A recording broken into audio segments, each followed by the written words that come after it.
ओ 167 हिंदी। अध्याय 1161 नियम मोड़ना। अरे मैं थक गया हूँ, मैंने कहा। मैं दिन भर से उपचार कर रहा था और बहुत थका हुआ महसूस कर रहा था, लेकिन ये देखकर कि वहाँ मरीज है, मैंने उपचार जारी रखा। अंततः जब अगले दिन दोपहर हुई तो मुझे कोई नहीं मिला जिससे मैं ठीक हो सकूं और सीधे बिस्तर पर लेट गया, और इस बार किसी ने मुझे नींद से नहीं जगाया। मैं 2 दिन से ज्यादा समय से जाग रहा था और इन 2 दिनों में मैं या तो लड़ रहा था या फिर ठीक हो रहा था। इसने मुझे पूरी तरह से थका दिया था और पिछले कुछ घंटों में मैं पूरी इच्छाशक्ति के साथ आगे बढ़ रहा था। जब मैं उठा तो शाम हो चुकी थी। आंखें खोलकर मैंने पाया कि हॉल फिर से मरीजों और उन्हें ठीक करने वाले चिकित्सकों से भरा हुआ था, लेकिन इन मरीजों की हालत इतनी भी खराब नहीं थी। वे कम से कम 1 या 2 दिन बिना चिकित्सकों की मदद के तो रह ही सकते थे। तुम जाग गई हो, मैंने उठते ही एक जानी पहचानी आवाज सुनी और जॉर्जिना को अपनी ओर आते देखा। वह कुछ घंटों पहले की तुलना में बहुत बेहतर लग रही है, ऐसा लगता है कि उसे भी आराम मिल गया है।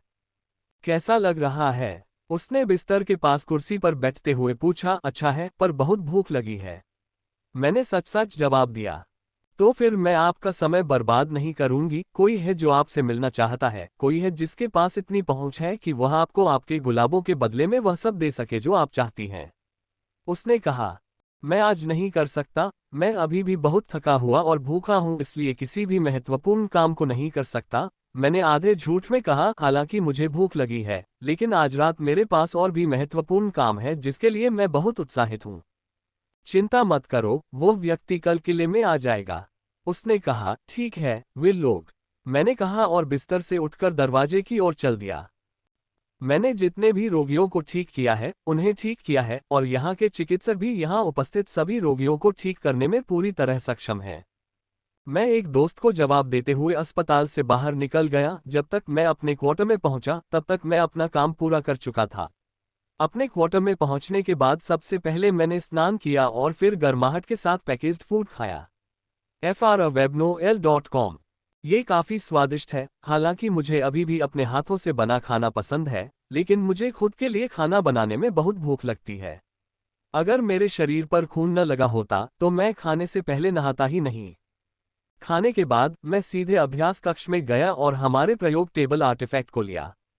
टेबल को बाहर निकालकर मैंने एक नाजुक क्रिस्टल बॉक्स निकाला और उसे खोला। अंदर बॉक्स से एक गहरे काले रंग का गुलाब है, जो रात में अंधेरा होता है और उस पर छोटे लाल धब्बे होते हैं। एसेंस रोज। मैंने उस खूबसूरत मगर बेहद खतरनाक चीज को देखते हुए बुदबुदाया। मैं बहुत समय से इस चीज का अध्ययन करने का इंतजार कर रहा था, लेकिन अब मैं इसे करूंगा और इससे मुझे बहुत लाभ होगा। सामान्यतः मैं जो गुलाब एकत्र करता हूं वे विशेष विरासत की ऊपरी परत और उनकी कार्यप्रणाली की केवल एक झलक देते हैं, लेकिन यहां मैं इससे कहीं अधिक प्राप्त कर सकता हूं। एसेंस गुलाब, जैसा कि मैंने इसका नाम रखा है, विरासत का वास्तविक सार प्रदर्शित कर रहा है। मैंने अपने हाथों को मैना से पूरी तरह ढक लिया, फिर धीरे से बॉक्स से एसेंस रोज निकालकर उसे टेबल के ऑब्जर्वेशन पैड पर रख दिया। मैंने ऐसा ही किया। मैंने मैना को कुछ नोड्स में भेजा और अपने मैना से टेबल पर कई नोड्स को एक्टिवेट कर दिया। जैसे ही मैंने ऐसा किया, मेज पर लगे रून प्रकाशित हो गए और अवलोकन पैड चमकने लगा। आमतौर पर गुलाब को स्कैन करने और उसका होलोग्राम बनाने में मेज को मुश्किल से 1 सेकंड लगता है, लेकिन कई सेकंड बीत जाने के बाद भी मेज ने उसे पूरी तरह से स्कैन नहीं किया था। यह अकेले ही दर्शाता है कि एसेंस गुलाब उन सामान्य गुलाबों से कितना शक्तिशाली है जो मुझे पीड़ित रोगियों से मिले थे। आखिरकार जब गिनती 9 सेकंड पर पहुंची तो असली गुलाब के ऊपर गुलाब का होलोग्राम दिखाई दिया। यह उतना ही सुंदर है और अब मैं इसके हर इंच को निहारूंगा। इसका एक ख्याल ही मुझे रोमांचित कर देता है।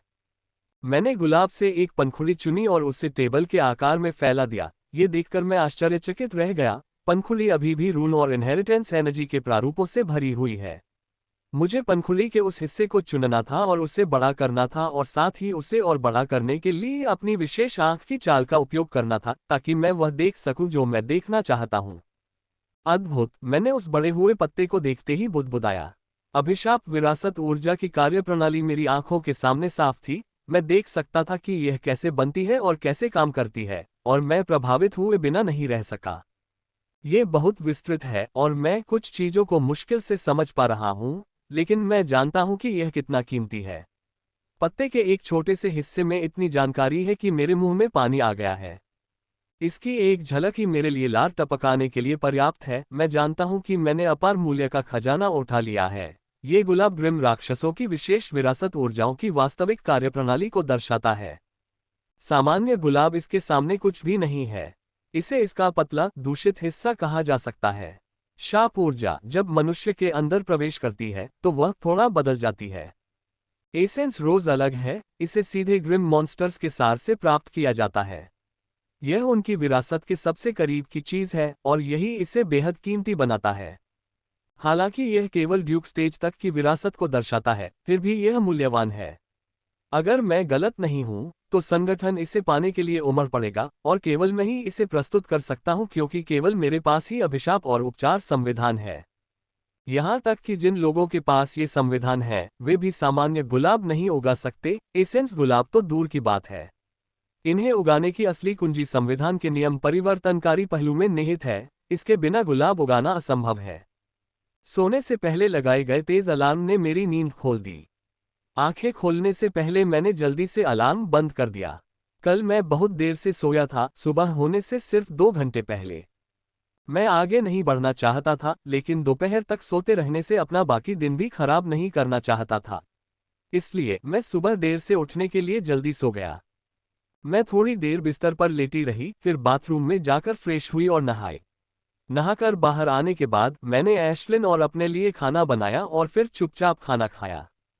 मैं अपनी इच्छा के अनुसार अपने शोध को जारी रखने के लिए अभ्यास कक्ष में नहीं गया। इसके बजाय मैं हॉल में चला गया और सोफे पर आंखें बंद करके लेट गया तथा अपनी योजनाओं के बारे में सोचने लगा।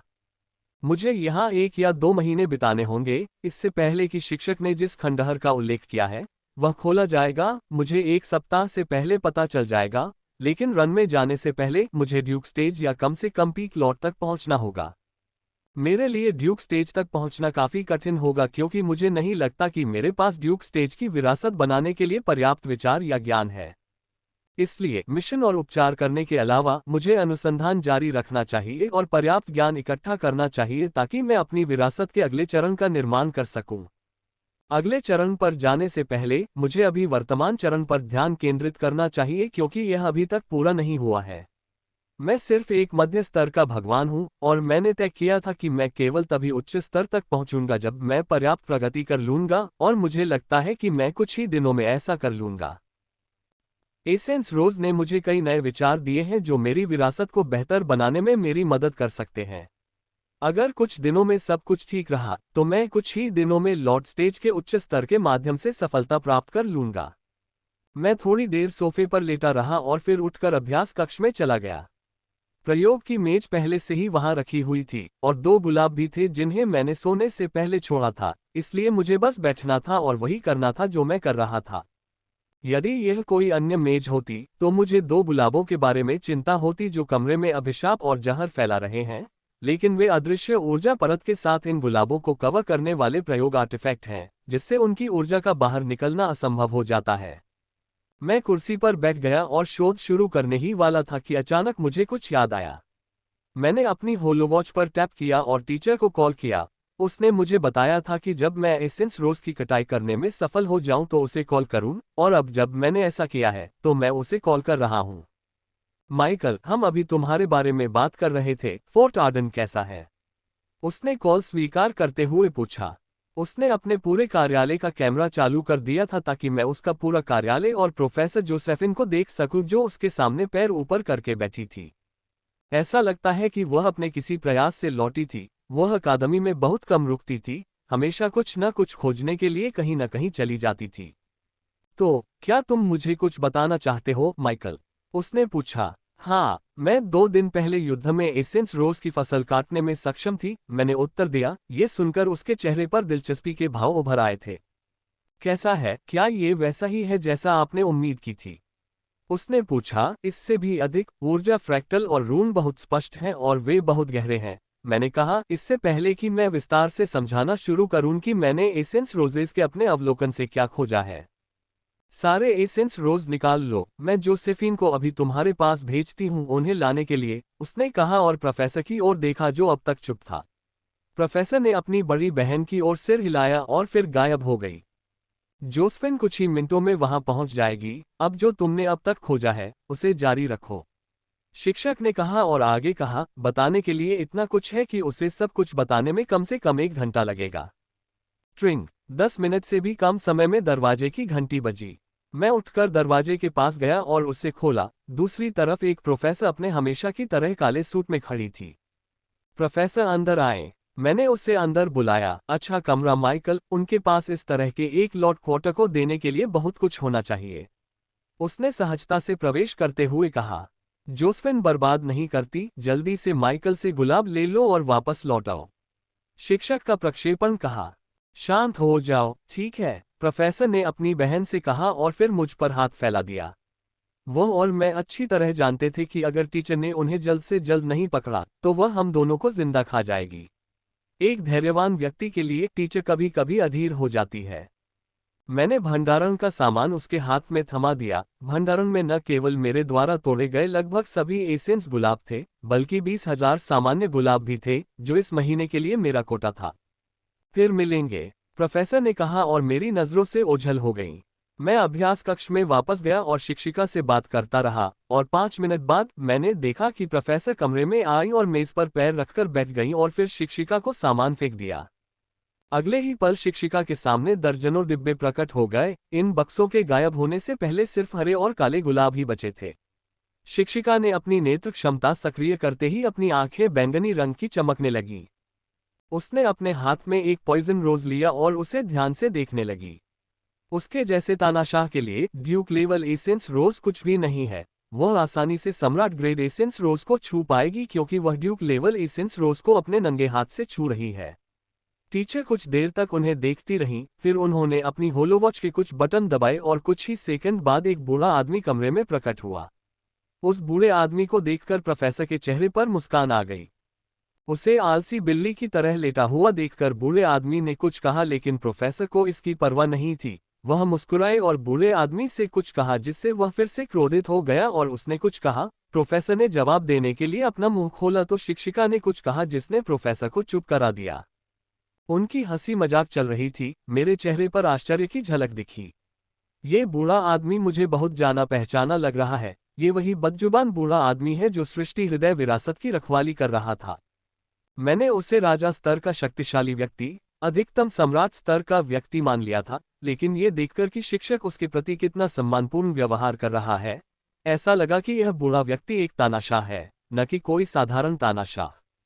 शिक्षक के क्रोधित स्वर में चिल्लाने के बाद बूढ़ा व्यक्ति शिक्षक के पास चला गया और गुलाबों को देखने लगा। ऐसा लग रहा था कि वह भी किसी प्रकार की ऑप्टिकल स्किल का प्रयोग कर रहा था, क्योंकि उसकी आंखें भी चांदी जैसी हो गई थीं।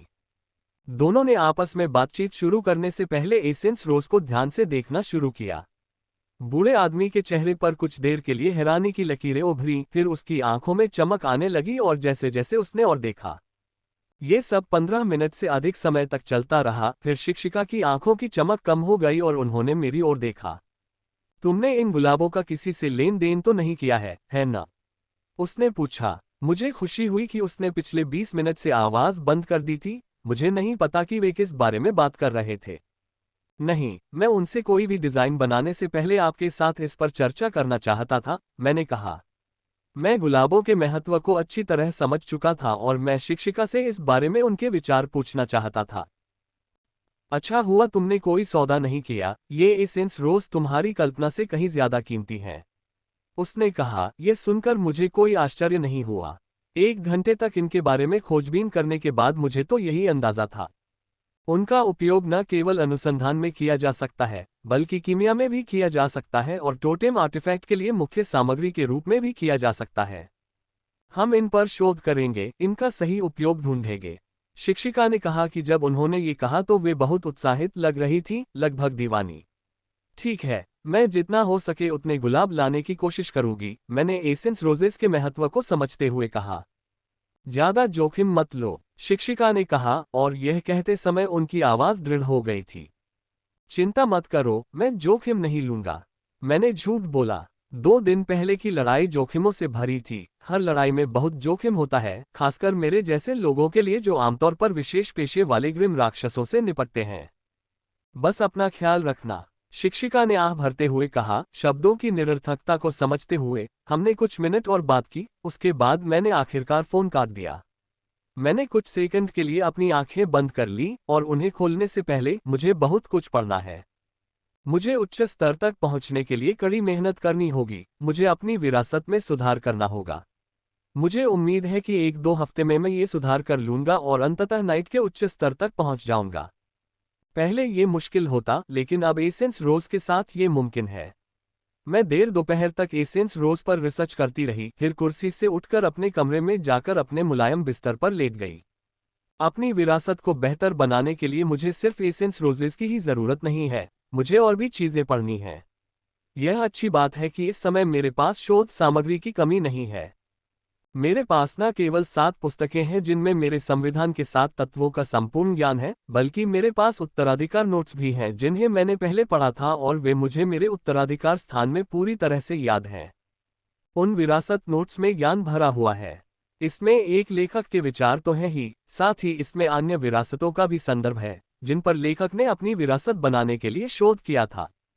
इनहेरिटेंस स्पेस में भी समय इतनी तेजी से बीत रहा था कि मुझे पता भी नहीं चला कि मेरी होलोवॉच बज उठी। कुछ मिनट बाद मैंने अपनी आंखें खोली और जैसा कि मैंने उम्मीद की थी, बैठक के बारे में विजडम टॉवर से एक मेल आया था। रात के 9 बजे थे। बैठक में जाने से पहले मेरे पास खाना बनाने और खाने के लिए काफी समय था। बिस्तर से उठकर मैंने अपनी थकान दूर करने के लिए खुद को तरोताजा किया और फिर रसोई में जाकर खाना बनाना शुरू कर दिया। 1 घंटे बाद मैंने खाना बनाना समाप्त किया और परोसा। रात का खाना बहुत शानदार नहीं था, बस एक सामान्य भोजन था, लेकिन ये हमेशा की तरह स्वादिष्ट था। दिन ब दिन मेरा खाना पकाने का कौशल बेहतर होता जा रहा है और यह अब भी मदद करता है क्योंकि मेरे पास खाना पकाने के लिए सबसे अच्छी सामग्री है। हमने आधे घंटे में खाना समाप्त कर लिया और उसके कुछ मिनट बाद मैं लेट गया और आराम करने लगा। बैठक में अभी भी काफी समय था और मैं तब तक आराम करने की योजना बना रहा हूं क्योंकि मुझे कुछ घंटों तक कुछ नहीं मिलेगा। विजडम टॉवर के पावर हाउस के साथ मेरी मीटिंग पूरी होने के बाद मैं कुछ घंटों के लिए अस्पताल में घूमूंगा। हालांकि अब मुझे सामान्य अभिशाप की आवश्यकता नहीं है, रोजेज, मैं अभी भी एक मरहम लगाने वाला हूं जिसका काम ठीक करना है। यह मत भूलिए कि विषय वस्तु का अभ्यास करने से मेरी कुशलता में सुधार होगा और मुझे नए विचार मिलेंगे तथा इससे मैं धन भी अर्जित कर सकूंगा। उन्हें अभी भी अकादमी में जाना होगा। सामान्य गुलाबों का अभी भी अकादमी के लिए बहुत महत्व है और बदले में मुझे अन्य संगठनों से संसाधन मिलेंगे। जल्द ही रात के 8:30 बज गए। मैंने जल्दी से कपड़े बदले और कुछ ही मिनटों बाद मैं अपने कमरे से बाहर निकलकर एडवेंचरस पैराडाइज की ओर चल पड़ा। अंदर आ जाओ। अंदर से एक गहरी आवाज आई, जिसे सुनकर मैंने दरवाजा खोला और अंदर चला गया। कमरा सामान्य दफ्तर के आकार का था। वहां एक लकड़ी की मेज थी और उसके पीछे सूट पहने एक आदमी बैठा था। वह 40 के मध्य वर्ष के लग रहे थे। उनके बाल काले थे और छोटी दाढ़ी थी, जिसे बहुत ही पेशेवर ढंग से काटा गया था। उन्होंने नीले रंग का सूट और विजडम टॉवर का बैज पहना हुआ है। बैज के डिजाइन और रंग को देखकर मुझे पता चल गया कि वह सम्राट स्टेज के पावर हाउस है और उनसे आने वाली हल्की आभा से वह या तो चरम अवस्था में है या उच्च अवस्था में है। अंतर करना काफी कठिन है। प्रोफेसर लुकास, मुझे आमंत्रित करने के लिए धन्यवाद, मैंने अंदर प्रवेश करते हुए विनम्रता से कहा। कोई परेशानी नहीं है, आपके पास जो सामान है वह काफी अच्छा है जिसे टावर ने सौदा करने के लिए मुझे भेजा है। उन्होंने मुझे बैठने का इशारा करते हुए कहा। आपने जो बीमार गुलाब काटे हैं वे युवा चिकित्सकों के शोध और शिक्षण के लिए बहुत अच्छे हैं, लेकिन क्या आपको नहीं लगता कि आप बहुत ज्यादा मांग रहे हैं? उन्होंने कहा, वायलेट क्लियर वाटर की एक बूंद बहुत कीमती है और इसे काटने के लिए बहुत ज्यादा प्रयास की जरूरत होती है। उन्होंने अपनी आभा से मुझ पर हल्का दबाव डालते हुए कहा। आभा फीकी है और मुझे ऐसा लग रहा था जैसे कोई पहाड़ मुझ पर भारी पड़ रहा है। सम्राट स्टेज पावर हाउस इतना शक्तिशाली है कि सबसे कमजोर सम्राट की साधारण सांस मुझे धूल में बदल सकती है। फिर भी ऐसे माहौल का सामना करने के बावजूद मेरे चेहरे पर कोई बदलाव नहीं आया। मेरे चेहरे पर एक हल्की मुस्कान थोड़ी और बढ़ गई। शिक्षिका के साथ 6 महीने की मेरी शिक्षा के दौरान उन्होंने कई बार मुझ पर अपनी आभा से दबाव डाला। मैं गिनती नहीं कर सकती कि कितनी बार मैं इसके कारण खून से लथपथ हुई और बेहोश हुई। शिक्षक से जो कुछ मैंने झेला था उसकी तुलना में ये कुछ भी नहीं था जिसे सहने के लिए मुझे खुद को तनाव में नहीं डालना पड़ा। मेरी बेपरवाही देखकर उनकी आंखों में हल्का आश्चर्य था, लेकिन वह आश्चर्य तो जैसे आया था वैसे ही गायब हो गया, लेकिन आभा मुझ पर दबाव डालती रही। प्रोफेसर, गुलाब ही वह संसाधन है जिसे केवल मैं ही बना सकती हूँ, और शिक्षक ने कहा कि मुझे एक के बजाय 3 बूंद बैंगनी साफ पानी मांगना चाहिए। मैंने मुस्कुराते हुए उत्तर दिया। जब उन्होंने मुझे अपने शिक्षक का जिक्र करते हुए सुना तो एक क्षण के लिए उनके चेहरे पर मुस्कान थोड़ी और बढ़ गई। तुम्हारी शिक्षिका, मैं उसे कैसे भूल सकता हूँ। उसके जैसे एक निपुण चिकित्सक ने गुलाबों का मूल्य एक नज़र में ही समझ लिया होगा, उसने आह भरते हुए कहा और फिर सीधे मेरी ओर देखा। क्या आप कला के माध्यम से इनका सृजन कर रहे हैं? यदि आप ऐसा कर रहे हैं तो विजडम टॉवर आपके अभ्यास को वित्त पोषित करने के लिए तैयार है। चाहे आपको अपने अभ्यास के लिए कितने भी संसाधनों की आवश्यकता हो, टॉवर आपको वह सब देगा। उन्होंने कहा कि उनकी आंखों में आशा बहुत स्पष्ट है। मुझे खेद है, लेकिन मैं चाहकर भी आपको अपनी कला नहीं दे सकता था। यह मुझे विरासत में मिली थी, मैंने उत्तर दिया। उसके चेहरे पर निराशा का भाव आया, फिर वह सामान्य हो गया। आप कितने शापित गुलाब दे सकते हैं? विजडम टॉवर आपके पास मौजूद सभी गुलाब खरीदने को तैयार है। उसने पूछा। मैं आपको कम से कम 10,000 और उससे भी अधिक दे सकता हूं, अगर महीने के अंत तक मेरे पास कुछ बच जाए। मैंने जवाब दिया। विजडम टॉवर एकमात्र ऐसा संगठन नहीं है जिसे मैं दबाना चाहता हूं, और ऐसे अन्य संगठन भी हैं जो अन्य बहुमूल्य संसाधनों को नियंत्रित करते हैं। 10,000 हमारी उम्मीद से थोड़ा कम है, लेकिन हम इसे ले लेंगे, और अगर आपको इससे ज्यादा मिलता है तो आप इसे जॉर्जिना को दे सकते हैं। उसने कहा, जिस पर मैंने सिर हिलाया और उसे स्टोरेज दे दिया। उसने इसे लिया और कुछ सेकंड तक अपनी इंद्रियों से इसे देखा, फिर मेरी ओर देखा। अगर आपको मेरे पूछने पर कोई आपत्ति न हो तो आप इन गुलाबों को सभी विशेष ऊर्जाओं से प्राप्त कर सकते हैं, है ना? उन्होंने पूछा। हाँ, जब तक ये विशेष ऊर्जाएं हैं, मैं उन्हें गुलाबों में बदल सकता हूँ। मैंने उत्तर दिया, जिस पर उन्होंने सिर हिलाया, और अगले ही पल उनके हाथ में एक छोटी बोतल दिखाई दी, जिसे उन्होंने मेरी ओर बढ़ा दिया। मैंने एक छोटी सी बोतल देखी, जो मेरे अंगूठे के आकार की थी और पतले बैंगनी रंग के तरल से भरी हुई थी, जिसमें एक हल्की सी चमक थी। मैं उत्साहित हुए बिना नहीं रह सका। ये संसाधन मेरे लिए लाभदायक होगा, खासकर अब मेरी विरासत के साथ।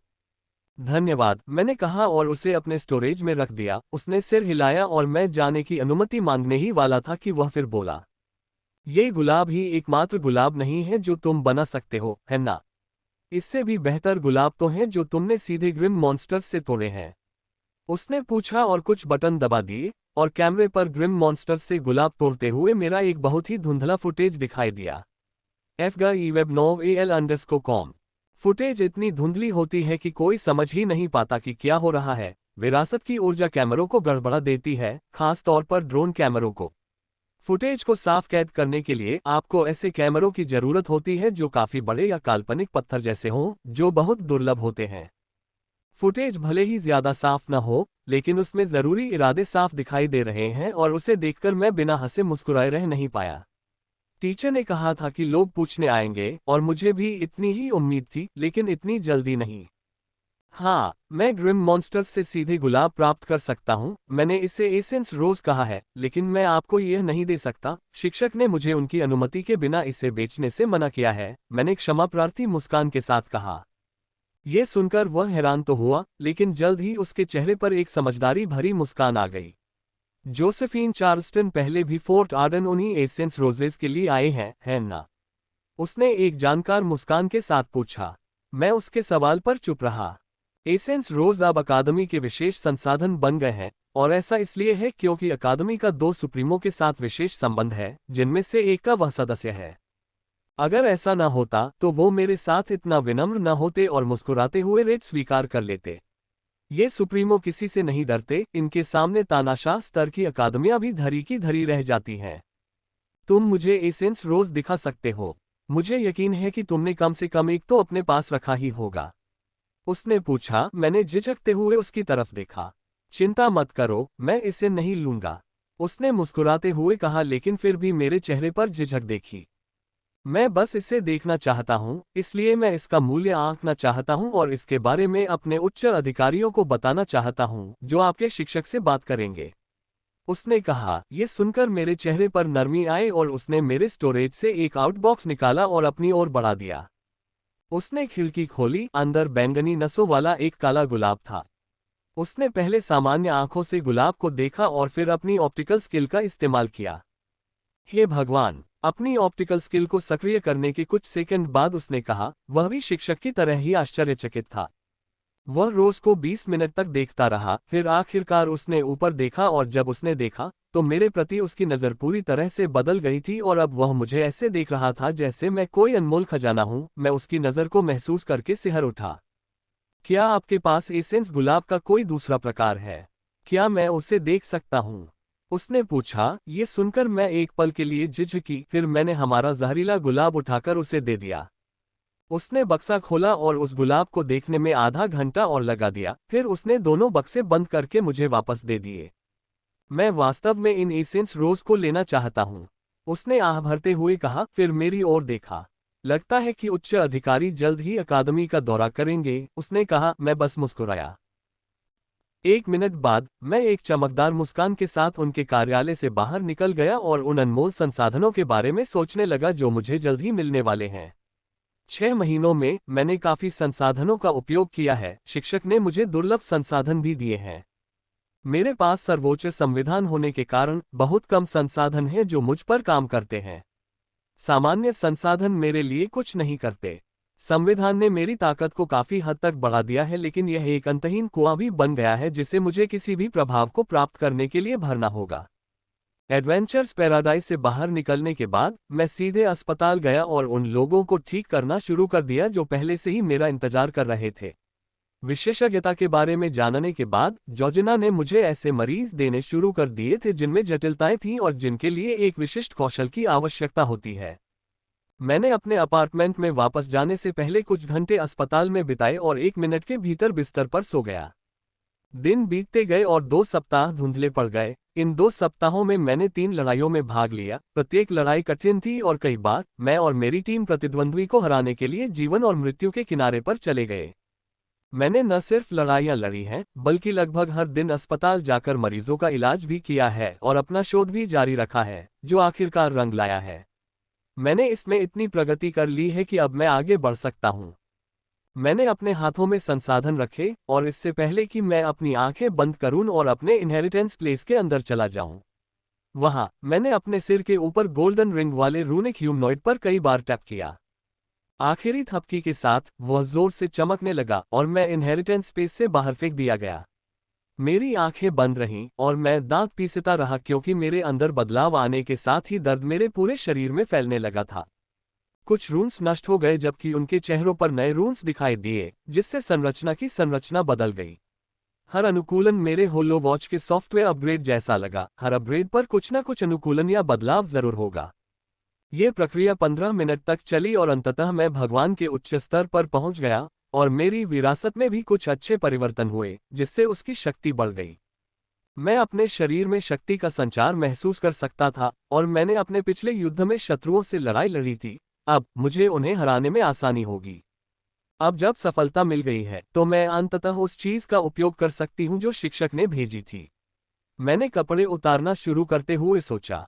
अपने जन्मदिन के सूट को उतारने के बाद मैंने जमीन से बोतल उठाई। ये बोतल एक वयस्क हथेली के आधे आकार की थी और इसके अंदर दूधिया, नीले और लाल रंग के तरल शेड थे। ये लैंगस्टोन समाधान है। ये बहुत ही दुर्लभ संसाधनों से बना है। 4 संसाधन 3 संसाधनों से आए हैं जो 3 सुप्रीमों से आए हैं और एक तानाशाह संगठन से आया है और उस शिक्षक ने मेरे गुलाबों का आदान प्रदान किया था।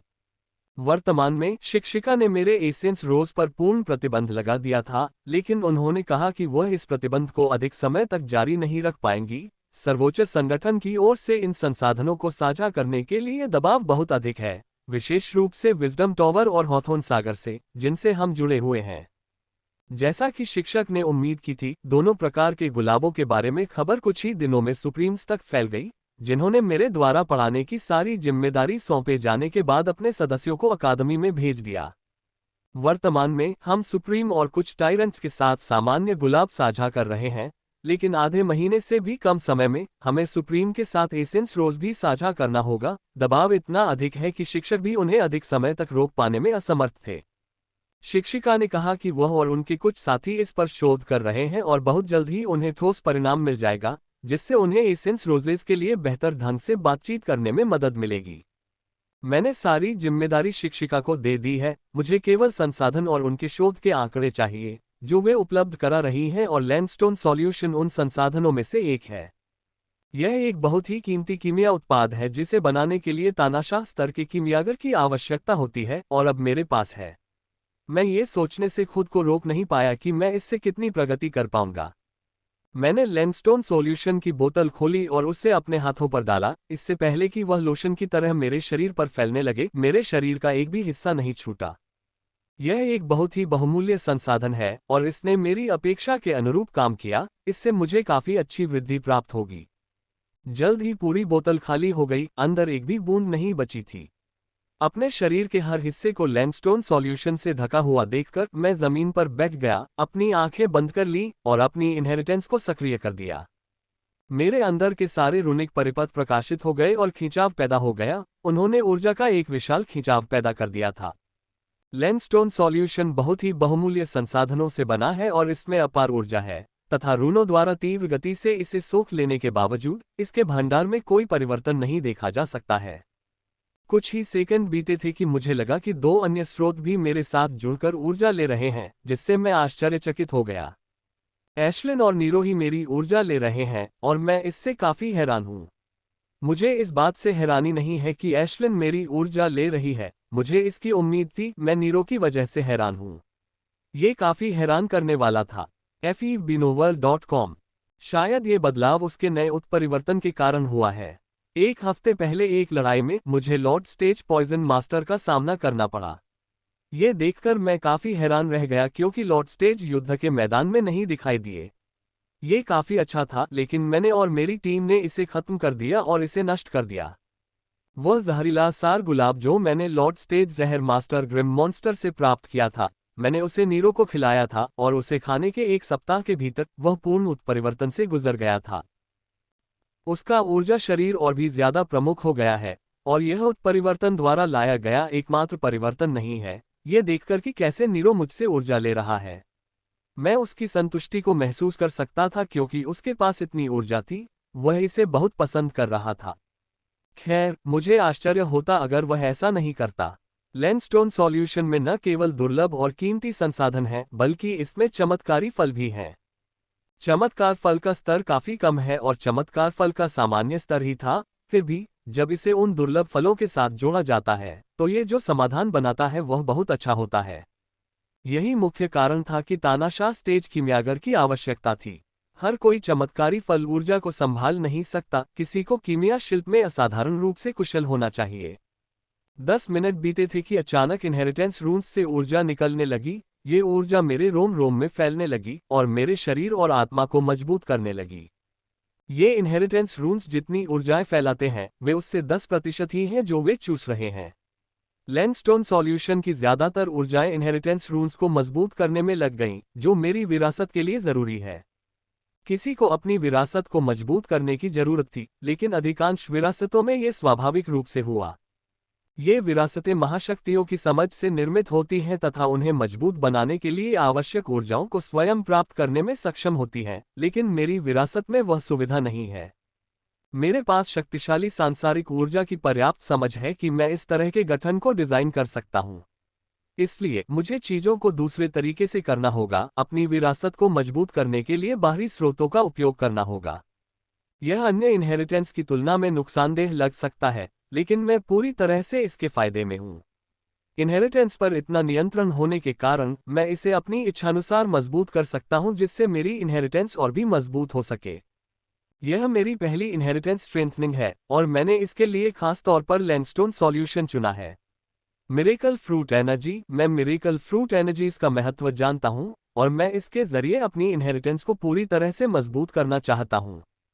जब मैंने इनहेरिटेंस बनाया तो शिक्षक ने मुझे बहुत गोपनीय जानकारी के कुछ अंश बताए।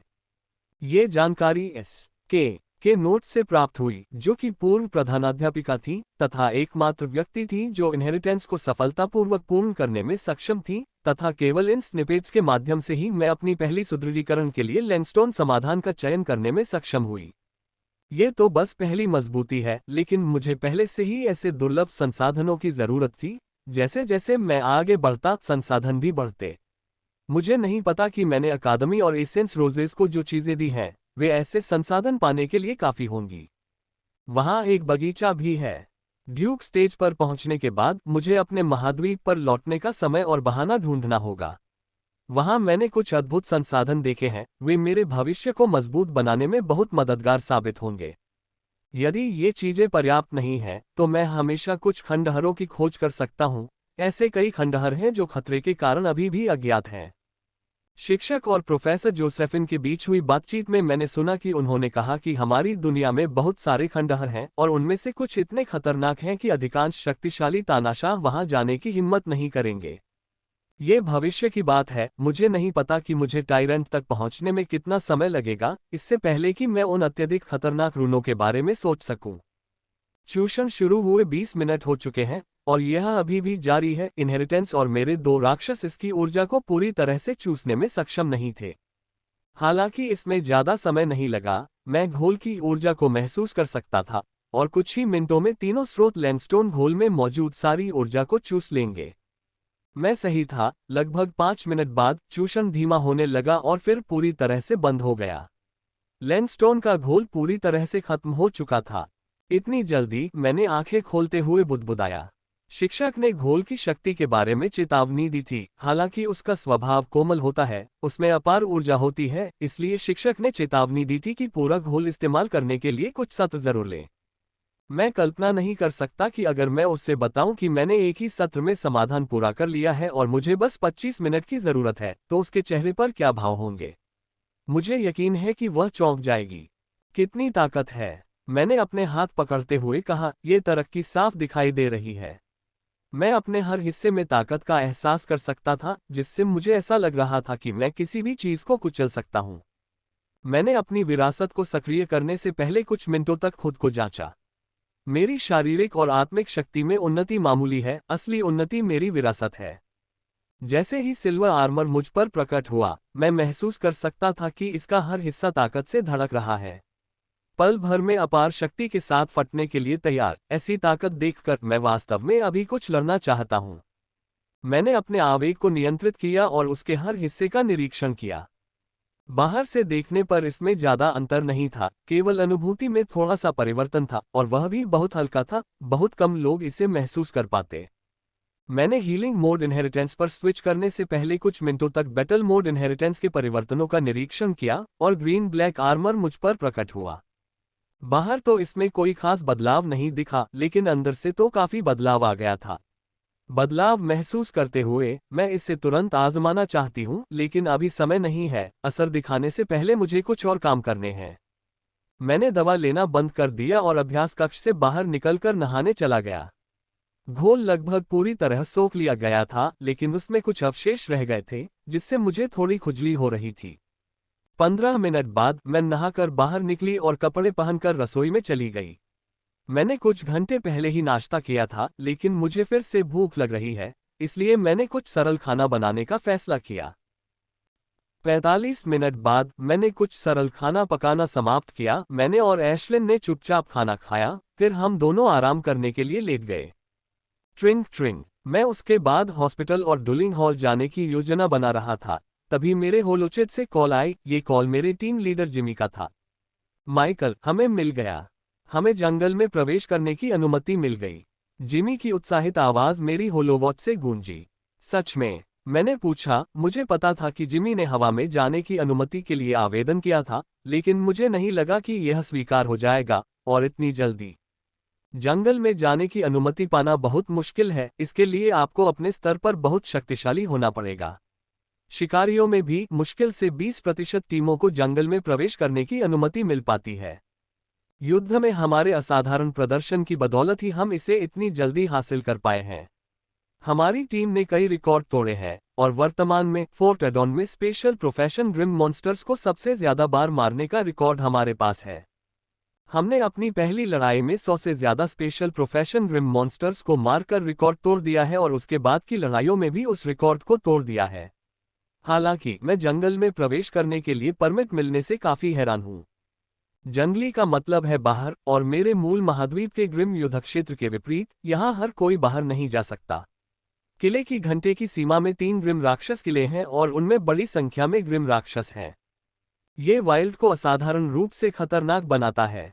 ग्रिम मॉन्स्टर्स हैं जो शिकारी हैं और हम उनके शिकार हैं। उन सभी ग्रिम मॉन्स्टर्स का उल्लेख नहीं करना जो केवल एलीट से निकले हैं। सामान्य ग्रिम मॉन्स्टर्स को बाहर भेजना उन्हें मनुष्यों के ब्लेड के नीचे मांस बनाने के समान है। जंगल में ग्रिम मॉन्स्टर ही एकमात्र खतरा नहीं है, अन्य खतरे भी हैं। ये खतरे ग्रिम मॉन्स्टर से कहीं ज्यादा घातक हैं। माइकल, हम 1 घंटे में निकल रहे हैं, तैयार हो जाओ, उसने कहा और कुछ और कहने से पहले ही फोन काट दिया। ये देखकर कि मैं मुस्कुराए बिना नहीं रह सका। मैंने समय बर्बाद नहीं किया और नए कपड़े पहन लिए और अपनी सारी कलाकृतियां पहन ली। थोड़ी देर हो गई है लेकिन ज्यादा नहीं, देखते हैं हम शाम तक वापस आ जाएंगे। तुम आखिरकार आ ही गए, माइकल, चलो, जिमी ने कहा जैसे ही मैं टेलीपोर्टेशन गेट से बाहर निकला। ये देखते हुए कि उसके कॉल को मुश्किल से आधा घंटा हुआ था, मुझे लगा कि मैं जल्दी आ गया हूं, लेकिन ये लोग मुझसे पहले आ गए। ऐसा लग रहा था कि वे बस परमिट का इंतजार कर रहे थे। जिमी बहुत उत्साहित लग रहा था कि वह खुद को बड़ी मुश्किल से नियंत्रित कर पा रहा है। जंगल में जाना बेहद खतरनाक है, लेकिन यहाँ कोई भी योग्य प्रतिद्वंद्वी पा सकता है जो उसकी सीमा को चुनौती देता है। लड़ाई में एक योग्य प्रतिद्वंद्वी को ढूंढना काफी मुश्किल है। किसी को कुछ अच्छा खोजने से पहले सभी कचरे से गुजरना पड़ता है। हालांकि दूसरों के विपरीत हमारे लगभग सभी प्रतिद्वंद्वी ऐसे ही हैं, क्योंकि हम केवल विशेष पेशे वाले ग्रिम राक्षसों को ही निशाना बनाते हैं। जंगली जानवरों का आकर्षण कुछ और ही है। हम गेट की ओर बढ़े और वहां तैनात ताकतवर गार्ड को परमिट दिखाया। कुछ मिनट की कड़ी जांच के बाद हमें बाहर जाने की इजाजत दे दी गई। freewebnovel.com। जैसे ही हम शहर से बाहर निकले, मेरे साथियों के चेहरों का उत्साह फीका पड़ गया और वे सभी गंभीर हो गए। लाखों लोगों के बीच लड़ाई खतरनाक लग सकती है, लेकिन वाइल्ड में ये सबसे खतरनाक है, जिमी ने धीरे से कहा। हम शहर के द्वार से बाहर निकल आए हैं और शिकार बन गए हैं। अब से हम जिस भी ग्रिम मॉन्स्टर को देखेंगे वह हमारा शिकार करने की कोशिश करेगा, और वह ग्रिम मॉन्स्टर बहुत शक्तिशाली होगा। कचरा जंगल में जीवित नहीं रह सकता, उसने हमारी ओर मुड़ने से पहले कहा। हम अपनी गति से पैदल चले गए। सुरक्षित क्षेत्र को पार करने और जंगल में प्रवेश करने में हमें 1 घंटा लगेगा, जिमी ने कहा और तेज गति से पश्चिम की ओर बढ़ने से पहले हमें कुछ निर्देश दिए। फोर्ट आर्डन और ग्रिम मॉन्स्टर्स फोर्ट्रेस के बीच सीधी सड़क अनगिनत लड़ाइयों के कारण बंद है, लेकिन इसके आसपास का क्षेत्र ऊंचे और घने पेड़ों से भरा है। जंगल खतरनाक है और राक्षसों से भरा हुआ है। मैं बस यही उम्मीद करता हूं कि हम उन्हें न देखें। किसी एक रिश्तेदार को चोट पहुंचाना दुखद है, ये जानते हुए भी कि उनका जन्म से ही दिमाग खराब किया गया है। जंगल के किनारे पहुंचते ही हमने अपनी गति धीमी कर दी और हमारे हाव भाव बहुत गंभीर हो गए। जैसे ही हम जंगल के अंदर एक कदम रखेंगे, हम शिकार बन जाएंगे। हमारे सामने आने वाले हर ग्रिम मॉन्स्टर हमें मारने की कोशिश करेंगे। आंकड़ों के अनुसार जंगल में ग्रिम मॉन्स्टर्स की संख्या हमसे कम 20 गुना ज्यादा है, जो कि बहुत ज्यादा है क्योंकि वे सभी एलीट हैं। ये हमें उनका शिकार बनाता है, लेकिन आज शिकार के ये समूह शिकारियों का शिकार करेंगे। चलो अंदर चलते हैं, जिमी ने धीरे से कहा और हमें जंगल में ले गया। जंगल पूरी तरह से शांत था, एक भी जानवर की आवाज नहीं सुनाई दे रही थी।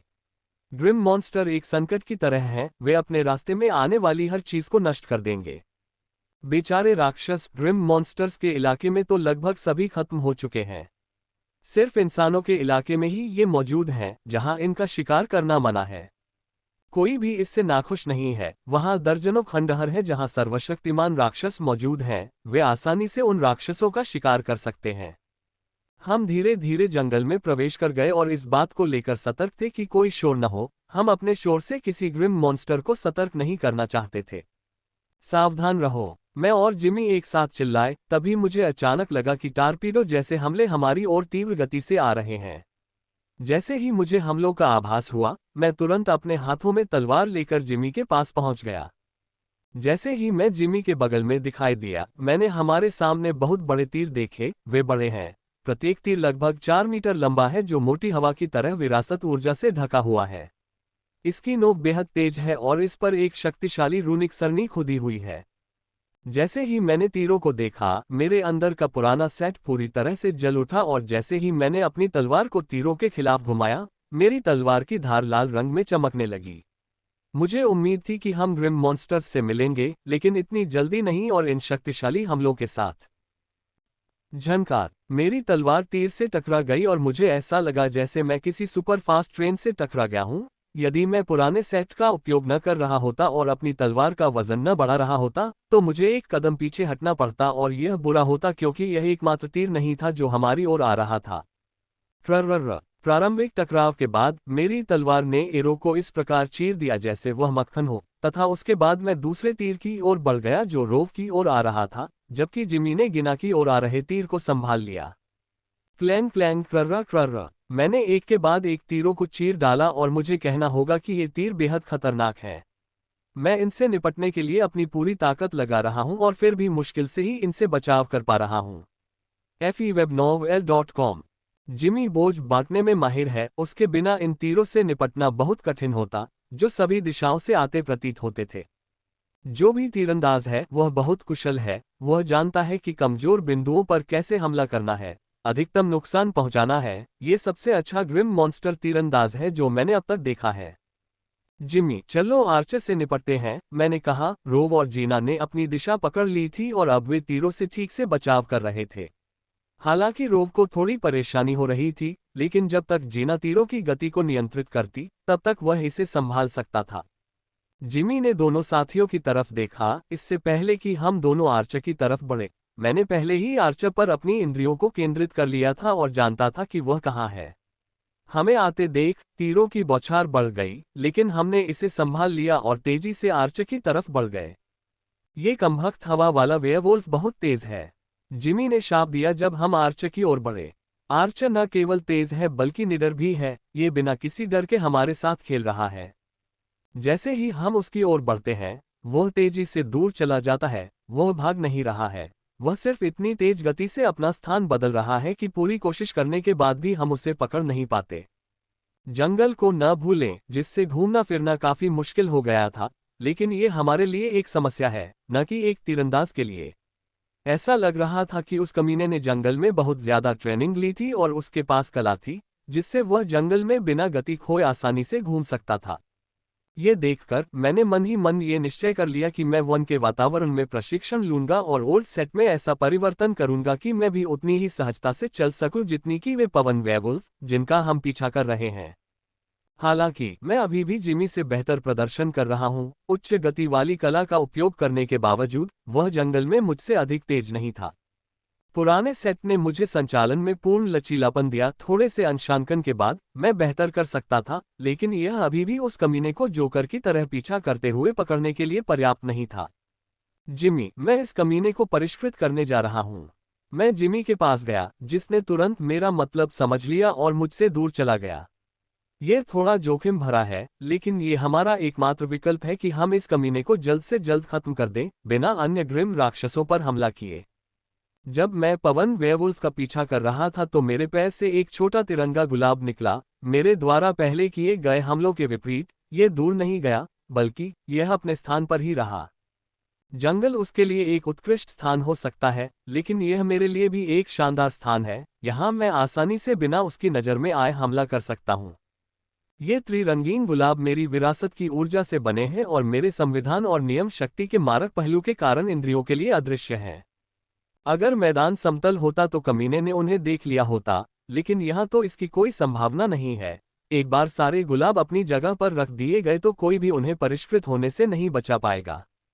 जिमी, ये हो गया, मैंने जिमी से कहा, जो मुझसे ज्यादा दूर नहीं था। जैसे ही उसने ये सुना, वह रुक गया और मेरे बगल में आकर एक दांतेदार मुस्कान के साथ बोला, उस कमीने ने वाकई हमें काफी देर तक दौड़ाया था, अब उसे इसकी कीमत चुकानी पड़ेगी। freewebnovel.com।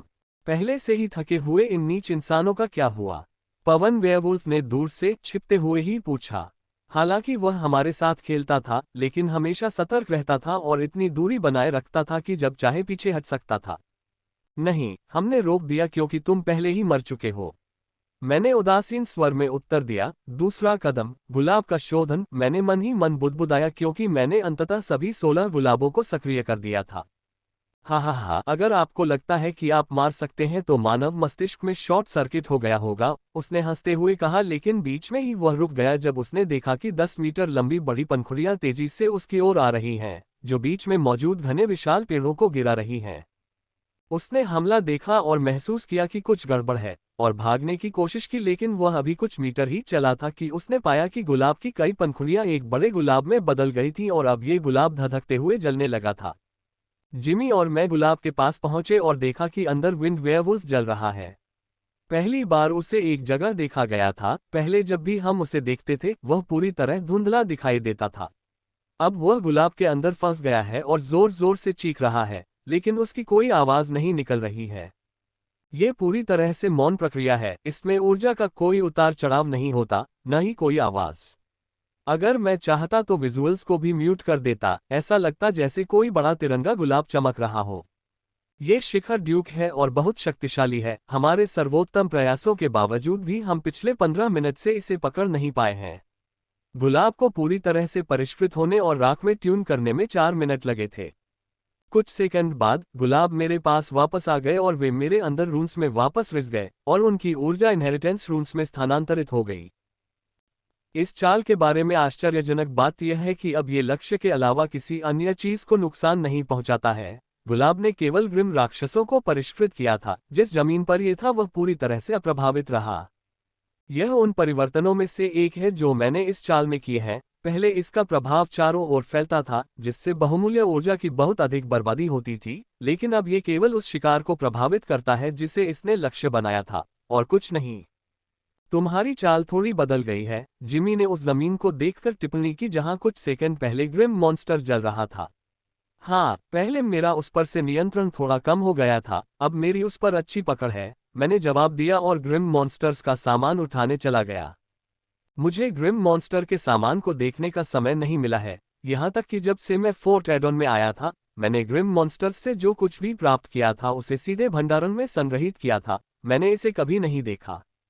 मैंने सामान को स्टोरेज पॉकेट में रखा था, इसलिए हमने जंगल में आगे बढ़ने से पहले सारा सामान बांट लिया।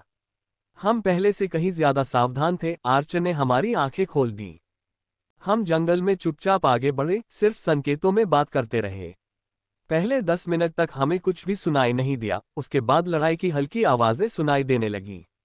हम लड़ाई की तरफ नहीं बढ़े, जंगल का नियम है कि आप लड़ाई की तरफ नहीं चलते, यह असली हो सकता है लेकिन नकली भी हो सकता है। हम आगे बढ़ रहे थे तभी अचानक मुझे एक ग्रिम मॉन्स्टर का एहसास हुआ और मैं रुक गया। ये 5 ग्रिम मॉन्स्टर का समूह है, वे भी हमारी तरह चुपचाप ग्रिम मॉन्स्टर की तलाश में जंगल की ओर बढ़ रहे हैं। मुझे रुका हुआ देखकर मेरे साथी भी रुक गए और मेरी ओर आश्चर्य से देखने लगे। मैंने जल्दी से संकेत करके उन्हें ग्रिम मॉन्स्टर्स और उनकी ताकत के बारे में बताया। 1 मिनट में हम हमले की योजना तय कर लेंगे, हम दोनों तरफ से हमला करेंगे। एक तरफ मैं और जीना होंगे और दूसरी तरफ जिमी और रो। योजना को अंतिम रूप देने के बाद हम दोनों समूहों में ग्रिम मॉन्स्टर्स की ओर बढ़ने लगे। हमारी गति धीमी थी, इसलिए हम हमला करने से पहले ग्रिम मॉन्स्टर को सचेत नहीं करना चाहते थे। कुछ मिनट बाद हम आखिरकार ग्रिम मॉन्स्टर्स की 100 मीटर की रेंज में पहुंच गए। ये देखकर मैंने जीना को इशारा किया और उसने सिर हिला दिया। अगले ही पल मैं और जीना अपने छिपने की जगह से बाहर निकले और स्कारलेट लायनमैन पर हमला कर दिया। स्कारलेट लायनमैन को हमारे हमले का आभास तब हुआ जब हम आधी दूरी पर थे और उस समय तक हम आधी दूरी पार कर चुके थे और जिमी और रोव ने भी दूसरी तरफ से हमला कर दिया था। मानवों, मरो! स्कारलेट लायनमैन दहाड़ते हुए अपनी विशाल तलवार को हम पर तान रहे थे। ये ग्रिम मॉन्स्टर स्कारलेट लायनमैन हैं, जैसा कि उनके नाम से पता चलता है कि उनके शरीर पूरी तरह से लाल रंग के हैं और गहरे लाल रंग के हैं जो स्कारलेट लौ में जलते हैं। ये जलती हुई लपटें उन्हें बहुत ही राजसी रूप प्रदान करती थीं और अपने 7 मीटर लंबे मांसल शरीर के साथ वे हत्या की मशीन बन जाते थे, जिनका सामना बहुत कम लोग कर पाते थे। जंगल में प्रवेश करने के बाद से ही हमारी किस्मत कभी अच्छी तो कभी बुरी होती रही है। सबसे पहले हम एक शक्तिशाली तीरंदाज से मिले और अब स्कारलेट लायनमैन जनजाति के ग्रिम मॉन्स्टर्स से मिले, जो मध्य महाद्वीप में मौजूद ग्रिम जनजातियों में एक औसत से ऊपर की जनजाति है। सभी 5 ग्रिम मॉन्स्टर पीक ड्यूक्स हैं और बहुत शक्तिशाली हैं, और अब 2 ग्रिम मॉन्स्टर मुझ पर हमला कर रहे हैं। हमारे गुप्त हमले ने उन्हें चौंका दिया, लेकिन इससे हमें उतना लाभ नहीं मिला जितना हमने उम्मीद की थी। उन सभी पांचों ने गुप्त हमले को देखते हुए बहुत तेजी से प्रतिक्रिया व्यक्त की। फिर भी मैं निराश नहीं हूं। छिपकर हमला करना हमारी छुपकर हमला करने की क्षमता को निखारने का एक तरीका है। अगर ये बदमाश हमारे छिपकर किए गए हमले से मर गए होते तो ये हमसे सीधे मुकाबला करने के लायक नहीं होते। अध्याय 1170। दो ग्रिम राक्षसों ने मुझ पर हमला किया और उसी समय और उनकी टीमवर्क त्रुटिहीन है। उन्होंने मेरे सभी पीछे हटने के रास्ते बंद कर दिए हैं, और अगर मैंने चकमा देने या बचाव करने की कोशिश की तो मैं गंभीर रूप से घायल हो जाऊंगा या मर जाऊंगा। उनकी इस बेहतरीन योजना में एक छोटी सी गलती है, उन्होंने मेरी ताकत को कम करके आंका है। उन्होंने मेरी ताकत को मेरे साथियों से कम आंका है, ये सोचकर कि मैं औसत से ऊपर का राजा हूं, और यह उनकी गलती है। मेरे चेहरे पर एक मुस्कान उभर आई जब मैंने पहले स्कारलेट लायनमैन की तलवार को चकमा दिया और सीधे दूसरे स्कारलेट लायनमैन के सामने आ गया। ऐसा करते हुए मैंने अपनी तलवार को सहज गति से उसके दिल की ओर बढ़ाया। झनकार। जब मेरी तलवार उससे कुछ इंच की दूरी पर थी तो उसके शरीर पर चमकीले निशान प्रकट हो गए और उसकी विशाल तलवार, जो मेरी तलवार से काफी दूरी पर थी, सीधे मेरी तलवार के सामने आ गई और हमले से बचाव करने लगी। मुझे मारना आसान नहीं है, इंसान। मैंने चिल्लाया और उसकी विशाल तलवार घुमाई जिसे मैं आसानी से चकमा दे सकता था। असली चुनौती पीछे से आ रही तलवार है। मैंने दूसरे स्कारलेट लायनमैन को एक दांतेदार मुस्कान दी और अपनी जगह से गायब हो गया। मैं पहले और स्कारलेट लायनमैन के पीछे दिखाई दिया और कई बार हमला किया। मेरी तलवार पहले की तुलना में 3 गुना तेज थी। यह मत भूलिए कि जब मैंने हमला किया तो मैं ग्रिम मॉन्स्टर्स के बहुत करीब था। शूर। पहले स्कारलेट लायनमैन के अयाल से निकली घनी आग के विस्फोट ने एक बल क्षेत्र का निर्माण किया जिसने मुझे पीछे धकेल दिया, जहां दूसरा स्कारलेट लायनमैन पहले से ही प्रकट था और अब उसकी तलवार सीधे मेरी गर्दन की ओर आ रही थी। अंदर के रून्स चमक उठे और मैं गायब हो गया और दोनों ग्रिम मॉन्स्टर्स से 10-10 मीटर की दूरी पर प्रकट हुआ। मुझे मारना आसान नहीं है, छोटे शेरों, मैंने मजाक उड़ाते हुए कहा। मजाक कर रहा हूं, बेटा। जब मैं तुम्हारे शरीर में एक क्षण घुसा दूंगा और तुम्हें अपनी लाल आग में जिंदा पकाऊंगा, तब मैं देखूंगा कि तुम अभी भी मजाक करने के मूड में हो या नहीं। पहले लाल शेर वाले आदमी ने बिना किसी गुस्से के कहा और फिर अपने दोस्त के साथ मेरी तरफ आया। ऐसे अपमान सहने के लिए प्रशिक्षित ग्रिम मॉन्स्टर्स में क्रोध भड़काना काफी मुश्किल है। हालांकि मेरे अपमान की वजह से वह हार नहीं गया, लेकिन इसका मतलब यह नहीं है कि मेरे मजाक से वह नाराज नहीं हुआ। दोनों को बहुत गुस्सा आ गया है, वे इसे बहुत अच्छी तरह से नियंत्रित कर रहे हैं। वे स्पष्ट रूप से जानते हैं कि क्रोध में अपना दिमाग खोने के क्या परिणाम हो सकते हैं। युद्ध में शत्रु से न केवल बल से बल्कि बुद्धि से भी लड़ना पड़ता है, और कभी कभी जब दोनों पक्षों की शक्ति बहुत निकट होती है तो ये बुद्धि की लड़ाई बन जाती है। जिनके पास मजबूत दिमाग है उनके पास लड़ाई जीतने की बेहतर संभावनाएं हैं, और मैं इसे जीतने जा रहा हूं। इससे पहले नहीं, मैं तुम्हें क्रिस्टल में बदल दूंगा, मैंने कहा और उन पर हमला करने के लिए आगे बढ़ा। जैसे ही मैंने ऐसा किया दोनों के शरीर चमकने लगे और उनकी आभा में शक्ति आ गई। फ्रे ए वेबनोवल कॉम। दोनों के शरीर पर लाल रंग का कवच प्रकट हुआ जो शक्ति से प्रज्वलित था। यद्यपि दोनों के शरीर पर लाल रंग का कवच प्रकट हुआ है, लेकिन उनका रंग थोड़ा अलग है। प्रथम स्कारलेट लायनमैन के कवच का रंग गहरा स्कारलेट है, जबकि दूसरे स्कारलेट लायनमैन के कवच का रंग स्कारलेट की हल्की आभा वाला है। इनके डिजाइन और आभा अलग अलग थे। ये दो अलग अलग विरासतें हैं। दोनों ने मुझ पर हमला बोल दिया है। पहले स्कारलेट लायनमैन ने मुझ पर उल्कापिंड के समान ज्वालाओं के दर्जनों प्रहार किए थे, जबकि दूसरा स्कारलेट लायनमैन एक ज्वलंत तलवार के साथ आया था, और ये देखते हुए कि एक भी अग्नि उल्का उसे छू नहीं पाई थी, ये स्पष्ट है कि उनके पास त्रुटिहीन टीम वर्क है और वे एक दूसरे को बहुत अच्छी तरह से जानते हैं। मरो मानव। पहले स्कारलेट लायनमैन द्वारा छोड़े गए ज्वलंत उल्कापिंडों के साथ मेरी ओर आते हुए दूसरे स्कारलेट लायनमैन ने चिल्लाकर कहा। ये देखकर मैंने बिना समय गंवाए गुलाब का आवरण ओढ़ लिया। मैं उसे चकमा दे सकता था, लेकिन मैंने ऐसा नहीं किया। मैं इन स्कारलेट लायनमैन को मारना चाहता हूं, उनके साथ खेलना नहीं। मेरे चारों ओर हरे पत्ते आ गए और मैं दूसरे स्कारलेट लायनमैन की ओर निडरता से बढ़ा, बिना इस बात की परवाह किए कि मेरे ऊपर खतरनाक उल्काएं आ रही हैं। झनकार। मेरी तलवार उसकी ज्वलंत तलवार से टकराई और मैंने बिना हिलाए उसे स्वीकार कर लिया, जिससे वह आश्चर्यचकित तो हुआ, लेकिन इतना भी नहीं कि वह अपनी जगह पर और अधिक देर तक रुका रहे। टकराव के बाद वह तुरंत ही उल्कापिंडों की तरह मुझ पर टूट पड़ा। Boom boom boom. जैसे ही दूसरा स्कारलेट लायनमैन गायब हुआ, उल्कापिंड ऊपर से मुझ पर टूट पड़े। हमला व्यापक है। उल्काएं इस तरह से गिरी कि उन्होंने सभी निकास मार्ग पूरी तरह से बंद कर दिए, और जब वे मेरे ऊपर आए तो उनसे निकलने वाली अजीब सी दमन शक्ति को भी न भूलें, जिसने मेरी सारी गतिविधियों को दबा दिया और मुझे ऐसा महसूस कराया कि मैं दलदल में फंस गया हूं। उल्कापिंड मुझ पर बड़ी तेजी से गिरे। उनकी शक्ति इतनी जबरदस्त थी कि एलीट ड्यूक भी इतनी ताकत से भाप बन जाए। सच कहूं तो मैं इन उल्कापिंडों की ताकत देखकर हैरान हूं। एक के बाद एक उल्काएं मुझ पर बहुत जोर से गिर रही हैं, और प्रत्येक उल्का के गिरने के बाद मेरे चारों ओर की लालाग और अधिक प्रबल हो जाती है, जिसे देखकर मन में उत्साह और भय दोनों ही उभर आते हैं। उत्साह इसलिए क्योंकि मैं सोच रहा हूं कि क्या मेरा सबसे मजबूत रक्षात्मक उपाय टिक पाएगा या नहीं, और डर इसलिए क्योंकि अगर ऐसा नहीं हुआ तो मैं बहुत ज्यादा परेशान हो जाऊंगा। वाष्पीकृत हुए बिना बाहर निकलना काफी डरावना होगा। उल्काएं आई और मेरे गुलाब ने बिना किसी तनाव के उनसे बचाव किया, यहाँ तक कि उसने उल्काओं के प्रभाव और उसके चारों ओर की आग से ऊर्जा को चूसना शुरू कर दिया ताकि वह खुद को और भी अधिक शक्तिशाली बना सके, जब तक कि उसने मुझे एक अभेद्य सुरक्षा प्रदान नहीं कर दी, जिसे अंतिम और सबसे शक्तिशाली उल्का भी भेदने में सक्षम नहीं था। हा, मर गया वो इंसान। सिरो, कोई भी ड्यूक तुम्हारे भयानक उल्कापिंडों के नीचे कभी नहीं बच पाया। दूसरी बात, ग्रिम मॉन्स्टर्स ने ये बात सबसे पहले कही थी। ये पक्का है कि जिस नीच इंसान ने उनका मजाक उड़ाने की हिम्मत की, वो मर चुका है। उसके मित्र का ये प्रहार इतना शक्तिशाली है कि जब भी यह सही बैठता है, दुश्मन को मार गिराता है। उसका मित्र भी उसके साथ मुस्कुरा रहा है। उसे यकीन है कि उसका हमला सच था। जब अचानक उसके चेहरे की मुस्कान कठोर हो गई और उसने कुछ कहने के लिए अपना मुंह खोला, जब उसने अपनी छाती में अचानक दर्द महसूस किया। जब उसने नीचे देखा तो उसने अपनी छाती से एक छोटी तलवार निकली हुई देखी। कैसे हो? उसने सवाल पूछा, लेकिन इससे पहले कि वह पूरी तरह से उसके मुंह से निकल पाता, उसने पाया कि वह गुमनामी में जा रहा है। आपका आक्रमण बहुत अच्छा है। एक क्षण के लिए तो मुझे अपने रक्षात्मक कदम पर प्रश्न चिन्ह लगाने पर मजबूर कर दिया, मैंने हंसते हुए कहा, जब मैंने अपने चारों ओर धीरे धीरे घूमती हुई हरी पत्तियों को देखा।